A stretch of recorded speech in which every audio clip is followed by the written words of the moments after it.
Assalamualaikum warahmatullahi wabarakatuh. Waalaikumsalam warahmatullahi wabarakatuh. Bagaimana kabarnya anak-anak? Alhamdulillah.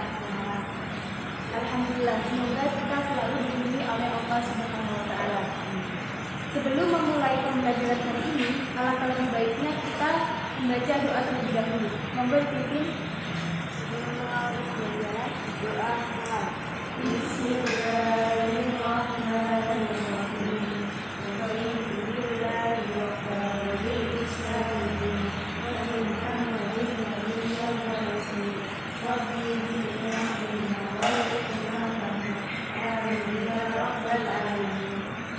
Sebelumnya anak-anak di sini sudah mengenal nama ibu?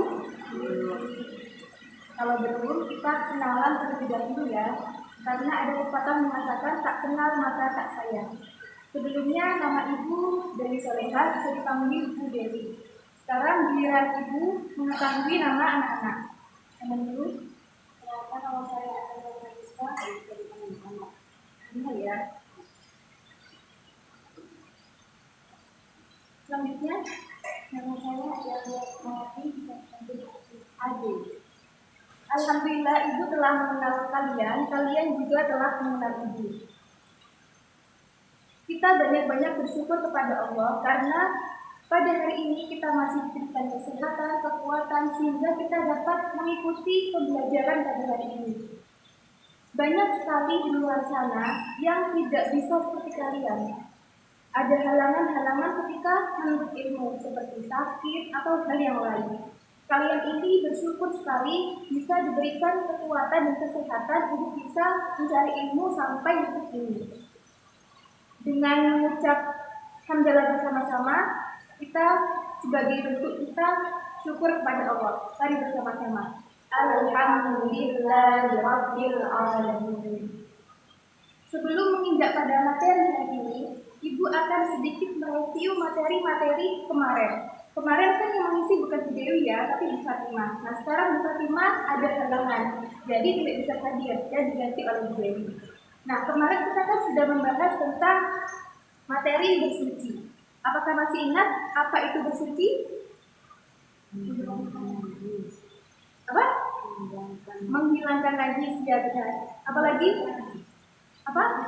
Membersihkan, ya. Semuanya benar. Jadi bersuci itu menghilangkan kotoran, hadas kecil, hadas besar, najis dari badan kita, pakaian kita, dan tempat kita. Tujuannya apa?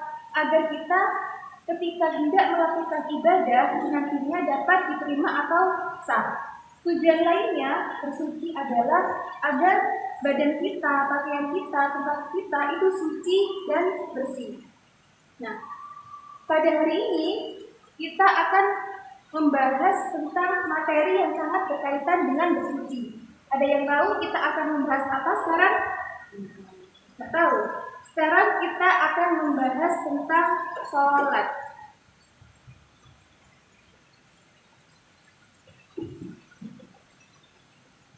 Sholat ini tidak asing lagi kan bagi anak-anak ya. Setiap hari kita melakukan sholat.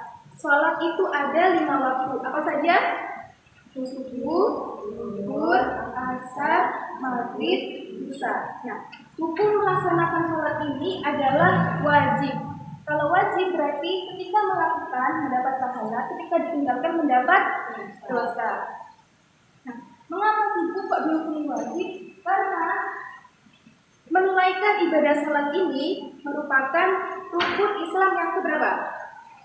Ya, yang kedua. Berarti jika seseorang ini mau dikatakan seorang muslim, maka ia harus melaksanakan sholat, yaitu sholat 5 waktu. Begitu pentingnya sholat sampai-sampai telah dijelaskan dalam Al-Quran dan hadis. Nah, salah satunya itu ada di Al-Quran surah Al-Bayyinah ayat 5. Kita baca Al-Quran surah Al-Bayyinah ayat 5 bersama-sama. Bismillahirrahmanirrahim. Wa ma umiru illa liya'budullaha mukhlishina lahu-d-din wa yuqimus sholata wa yu'tuz zakata wa dzalika dinul qayyimah. Artinya dibaca Amel. Padahal mereka hanya diperintah oleh Allah dengan ikhlas mengabdinya semata-mata tanpa dibandingkan agama, dan juga agar melaksanakan sholat dan menunaikan zakat. Dan yang demikian itulah agama yang dimaksudkan. Pada Quran surah Al-Baqarah ayat 5 ini dijelaskan bahwa Allah memerintahkan agar manusia menyembah kepadanya dengan melaksanakan sholat. Jadi sholat itu adalah perintah langsung dari Allah, bukan dari manusia atau yang lainnya. Ini langsung dari Allah. Bagaimana mungkin kita akan meninggalkan sholat fardu yang 5 waktu tadi? Ketika kita melaksanakan sholat, pastilah ada syarat-syarat atau ketentuan di dalamnya. Ada 2 syarat. Yang pertama yaitu syarat wajib dan syarat sah sholat.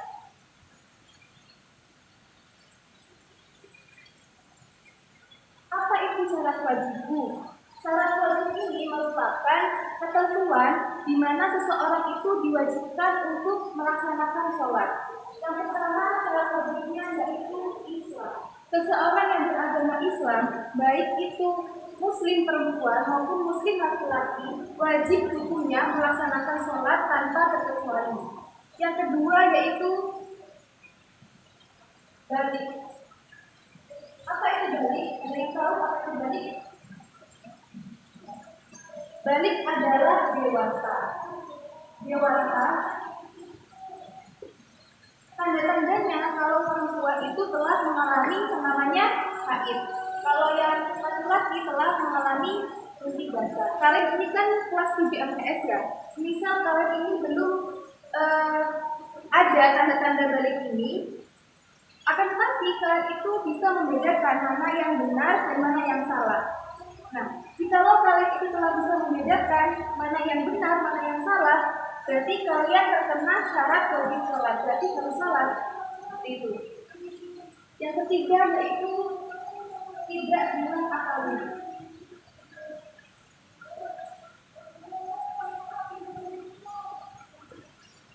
Apa itu maksudnya tidak dengan akalnya? Tidak dengan akalnya di sini maksudnya itu sadar.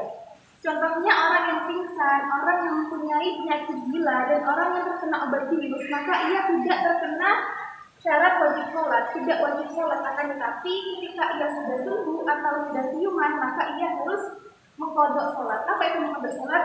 Mengganti sholat. Selanjutnya yaitu syarat sah sholat. Yang pertama yaitu Islam, baik itu Muslim perempuan maupun Muslim laki-laki. Jadi misal ada orang non-Muslim sholat, meskipun dia sholat tapi tetap tidak dianggap sah karena ia bukan Muslim, kecuali ia sudah mu'alaf. Mu'alaf itu berarti perpindahan agama dari non-Muslim ke Muslim. Contohnya dari Nasrani ke Muslim. Syarat sah yang kedua yaitu balik. Yang tadi dijelaskan balik itu dewasa. Kemudian yang ketiga tidak dengan akalnya.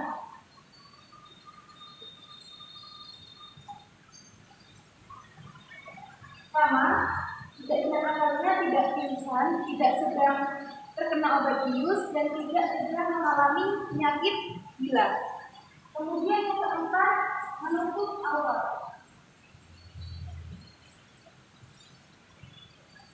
Menutup aurat bagi laki-laki auratnya mulai dari pusar hingga lutut.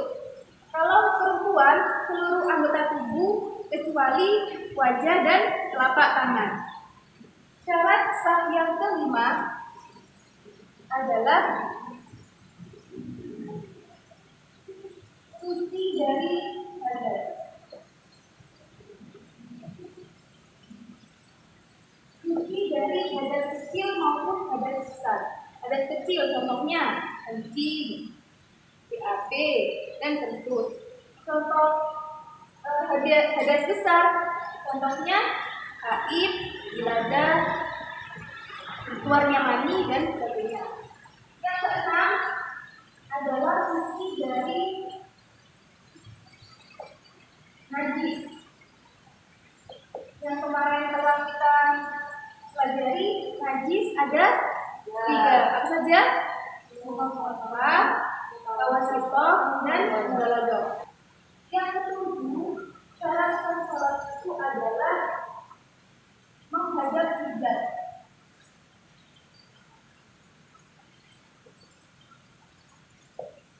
Menghadap kiblat ini maksudnya menghadap ke arah Ka'bah yang ada di Mekah, di Arab Saudi. Yang kedelapan adalah niat. Niat di sini wajib dalam hati. Jadi niat ini harus diperhatikan. Niat ini wajib dalam hati ketika diucapkan sunnah. Jadi ketika takbiratul ihram kita bersamaan dengan niat. Yang kesembilan yaitu muwalah. Ada yang tahu apa itu muwalah? Tidak tahu. Muwalah itu artinya bersambung. Contohnya tidak terputus-putus. Contohnya ketika kita sudah takbiratul ihram, kemudian membaca Al-Fatihah. Nah, jangan sampai kita bingung setelah membaca surah Al-Fatihah ini mau membaca apa. Nah, jangan sampai lebih dari kira-kiranya memberi tasbih. Yang ke-10 yaitu tidak berbicara kecuali bacaan sholat.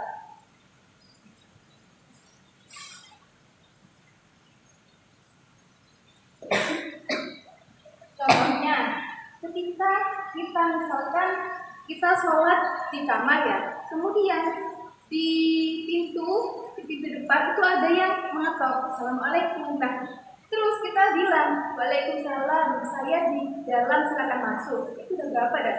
Waalaikumsalam, saya di dalam, silakan masuk. Nah, itu kan sudah melebihi 3 kata, maka tidak dianggap sah sholatnya. Nah, lalu gimana tuh solusinya? Solusinya ketika ada yang mengetuk pintu, kita agak keraskan suaranya agar yang di luar mengetahui bahwa kita itu sedang sholat.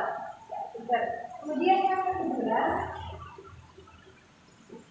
tidak bergerak kecuali gerakan sholat. Misal ketika kita itu sholat sudah, misalkan ketika pada rukun duduk di antara 2 sujud, tiba-tiba di badan kita itu ada yang terasa gatal. Nah, caranya jangan digaruk seperti ini. Nah, ini kan melebihi 3 kali. Caranya kita letakkan telapak tangan seperti ini, kan di sini. Kemudian dari telunjuk ini kita arahkan ke area yang gatal, mungkin seperti ini. Mengerti? Kemudian yang ke-12 adalah tidak makan dan minum. Contoh misalnya, sekarang kan kita pada bulan puasa ya. Kalau bulan puasa itu kan disunahkan ketika azan berkumandang itu berbuka yang manis-manis.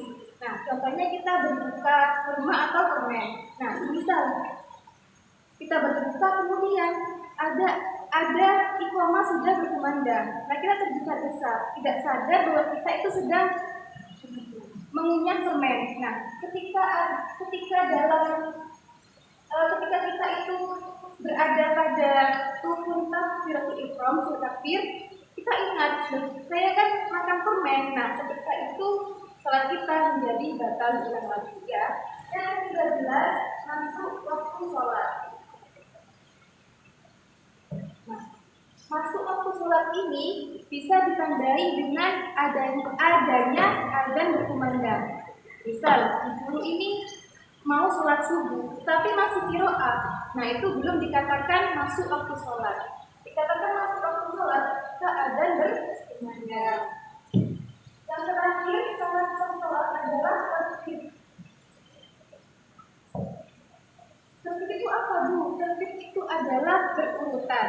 Jadi, mulai dari niat, takbir sampai salam. Jangan sampai karena kita misalkan terburu-buru, habis niat, takbir, langsung salam, itu tidak dikatakan syarat sah sholatnya.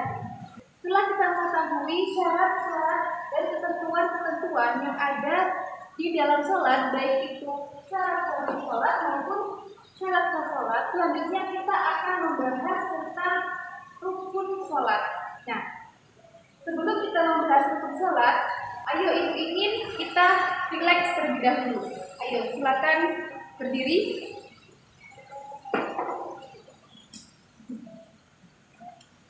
Rileks ya, jangan tegang. Ibu contohkan terlebih dahulu. Jika ibu bilang tepuk semangat, semangat, semangat, ucap, semangat, semangat, ucap. Bisa kan? Nah, ayo coba. Tepuk semangat, semangat, semangat, ucap, semangat, semangat, ucap. Apakah masih keras banget kayaknya ini ya? Ayo sekali lagi. Tepuk semangat, semangat, semangat, ucap, semangat, semangat, ucap. Nah, tepuk tangan untuk semua. Silakan lanjut lagi. Selanjutnya kita akan bahas tentang rukun sholat.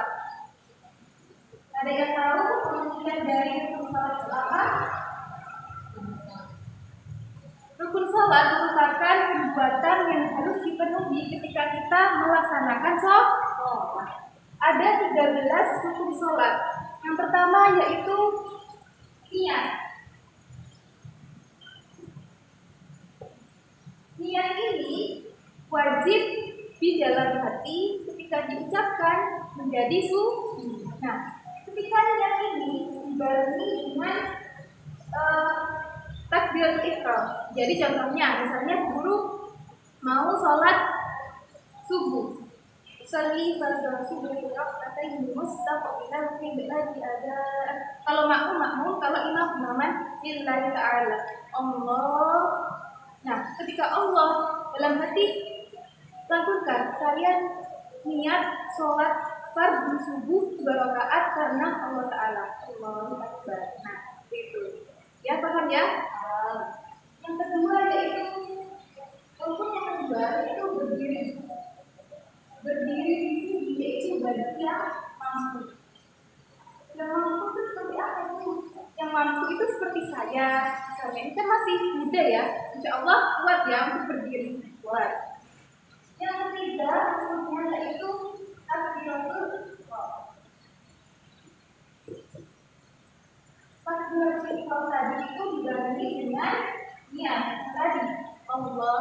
Gerakannya takbiratul ihram itu mengangkat kedua telapak tangan sampai mendekati 2 daun telinga. Allah. Seperti ya. Yang keempat yaitu membaca Al-Fatihah. Yang kelima yaitu ruku. Ruku dengan makna. Nah, apa itu ruku? Ruku itu adalah membungkukkan kepala dan punggung dengan seraya ininya pergelangan tangannya menyentuh lutut. Nah, seperti ini. Nah, kira-kira ini ruku ini 90 derajat. Seberapa pun 90 derajat ini? Seperti huruf L. Jadi kepalanya tidak terlalu ke bawah dan tidak terlalu ke atas. Jika diperhatikan punggungnya itu harus lurus, tidak boleh ada lekukan-lekukan kecuali memang ada keadaan yang membuat dia tidak bisa, contohnya sudah tua, kemudian tidak mampu sakit, itu tidak apa-apa. Jadi ini harus gitu. Terus yang keenam itu adalah iktidal. Iktidal juga dengan pemaknaan. Nah, iktidal ini gerakannya sama seperti takbiratul ihram. Perbedaannya adalah di bacaannya saja. Kemudian yang ketujuh, rukun yang ketujuh yaitu sujud. Sujud dengan pemaknaan. Sujud ini ada beberapa anggota yang harus menyentuh ke bumi. Daerah anggotanya itu ada dahi, hidung, kedua telapak tangan, kedua lutut, dan kedua jari kaki. Yang kedelapan yaitu duduk di antara 2 sujud atau duduk istirahat. Nah, bagaimana duduk istirahat ini? Duduk istirahat ini, kaki yang sebelah kanan ini diduduki oleh, mohon maaf, oleh pantat. Kemudian yang kaki sebelah kanan jari kakinya menghadap ke arah kiblat. Ini gambarnya ya, kan? Nah, ini harus menghadap ke arah kiblat jari-jarinya. Dan ini diduduki oleh, mohon maaf, oleh pantat. Itu namanya duduk iftirosh. Kemudian yang sesungguhnya adalah duduk tasyahud awal dan tasyahud akhir. Nah, bagaimana duduk tasyahud awal dan tasyahud akhir ini? Duduk tasyahud awal ini sama seperti duduk iftirosh, cuma perbedaannya adalah di bacaan. Dan ketika duduk tasyahud awal ini, ketika membaca asyhadu an la ilaha illallah ini, telunjuknya menghadap. Jika tasyahud akhir ini gerakannya, kaki yang sebelah kiri diduduki oleh kaki yang sebelah kanan. Kemudian jari kaki sebelah kanan menghadap ke arah kiblat. Ibu contohkan kurang lebihnya seperti ini ya. Jadi ini harus menghadap ke arah kiblat. Yang kedua yaitu membaca tasyahud akhir. Nah, membaca tasyahud akhir ini dibarengi dengan gerakan tasyahud akhir. Jadi sama ini. Ini gerakannya, ini bacaannya. Ya. Yang ke-11 adalah membaca sholawat. Membaca sholawat Nabi. Membaca sholawat Nabi ini berada di tasyahud awal dan juga tasyahud akhir. Allahumma sholli ala sayyidina Muhammad kalau di tasyahud awal. Kemudian tasyahud akhir wa ala ali sayyidina Muhammad. Kemudian di wa barik ala sayyidina Muhammad wa ala ali sayyidina Muhammad. Itu di membaca sholawat Nabi. Yang ke-12 yaitu salam. Nah, salam ini dibarengi dengan menoleh ke kanan. Kemudian juga kita niat selesai salat. Jadi assalamualaikum warahmatullah. Kita niat dalam hati bahwa kita sudah selesai salatnya. Yang ke-13 itu tertib. Nah, tertib di sini maksudnya berurutan. Tadi syarat sah salat. Tertib ini mulai dari niat sampai salam ini harus terpenuhi. Tidak boleh kalau kita misalkan buru-buru niat berdiri lalu salat, tidak boleh, itu tidak sah salatnya. Nah, mungkin cukup sekian ya penjelasan dari Bu Guru tentang bab sholat. Nah, mungkin ada yang mau ditanyakan anak-anak? Tidak ada. Alhamdulillah tidak ada. Berarti anak-anak sudah mendengarkan penjelasan Ibu dengan baik. Terima kasih. Nah, jika anak-anak tidak ada yang bertanya, maka Ibu yang akan bertanya kepada kalian. Tenang, jangan takut. Ini bukan menakut-nakuti ya, tapi ini melihat seberapa kemampuan kalian dalam menyimak penjelasan dari guru. Nah, caranya gini. Nanti ketika ada dari kalian yang salah, kalian maju ke depan, kemudian menjawab pertanyaan dari guru. Boleh ya? Caranya gini, jika Bu Guru bilang angkat tangan kanannya, kalian angkat tangan kiri. Nah, kalau sebaliknya, jika Bu Guru bilang angkat tangan kiri, kalian angkat tangan kanan. Yang kedua, jika Bu Guru bilang acungkan tangan kanan, berarti kalian acungkan tangan kiri. Sebaliknya, jika Bu Guru bilang acungkan tangan kiri, berarti kalian acungkan tangan kanan. Coba berdiri.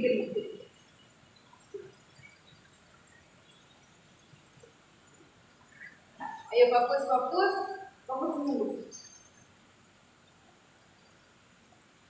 Acungkan tangan kanan. Angkat tangan kiri. Ayo adik dulu. Duduk semuanya. Guru akan mereview dari materi yang tadi tentang sholat. Mau pertanyaan yang mudah apa yang susah? Yang mudah. Ya. Coba sebutkan syarat wajib sholat. Apa saja? Syarat wajib sholat ada 3. Pertama Islam, kedua belajar, ketiga balik pinter. Nah, belum. Karena Mbak Ade ini sudah bisa menjawab pertanyaan dari guru, kita beri tepuk hebat ya. Contohnya, tepuk hebat. Hebat. Hebat. Bagus. Bisa kan? Ayo sama-sama. Tepuk hebat. Hebat. Hebat. Bagus. Nah, ini untuk Ade hadiah untuk ya, silakan dulu. Yang berikutnya salah. Amel silakan maju ke depan.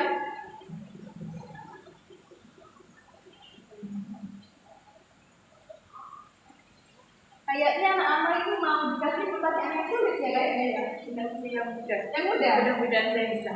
Oh ya. Coba sebutkan atau bacakan dasar hukum Al-Quran yang menjelaskan tentang sholat. Surat Al-Baqarah. Ya, coba. Bismillah dulu. Bismillahirrahmanirrahim. Wala umiru illa liya'budu wa mukhlisina. Tangan. Kita beri tepuk hebat ya untuk Amel ya. Tepuk hebat. Hebat. Hebat. Bagus. Nah, ada hadiah untuk Amel. Karena sudah berhasil menjawab pertanyaan dari guru. Terima kasih Bu. Jadi kesimpulannya tentang materi bab sholat ini, sholat itu berarti berdoa, di mana doa itu ada pada setiap bacaan sholat. Jadi sholat bukan hanya sekedar bacaan dan gerakan, akan tetapi di dalam sholat itu ada bacaan yang mengandung doa. Dan hukum melaksanakan sholat itu wajib karena sudah ada di rukun Islam yang nomor 2 dan telah dijelaskan di dalam Al-Quran. Jadi pesan Bu Guru, baik itu Bu Guru sendiri maupun anak-anak, ayo sama-sama kita melaksanakan perintah Allah dan menjauhi larangannya. Perintah Allah salah satunya yaitu dengan melaksanakan sholat. Nah, besok, pada pertemuan besok, Ibu ingin anak-anak ini praktek sholat. Ibu akan membentuk satu kelompok itu 5 anak, 1 menjadi imam dan 4 ini menjadi makmum. Jadi dipelajari di buku halaman 60 itu ada gerakan sholat dan bacaannya. Disiapkan ya. Ibu yakin pasti anak-anak sudah bisa. Kan di KTP kan sudah diajarkan ya tentang bacaan-bacaan sholat. Kita hanya mengulang saja. Ya, kita siapkan besok, pertemuan besok. Nah, sebelum kita menutup pembelajaran hari ini, monggo dipimpin doa. Sebelum kita mengakhiri pembelajaran ini, marilah kita berdoa dengan doa kafaratul majelis.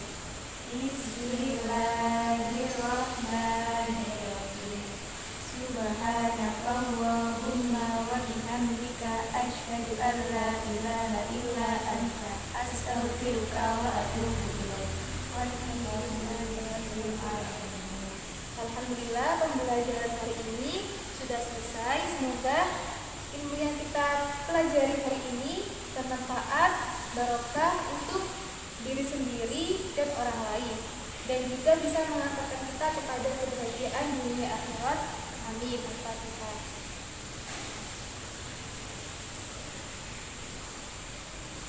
Cukup sekian pembelajaran hari ini, kurang lebihnya mohon maaf.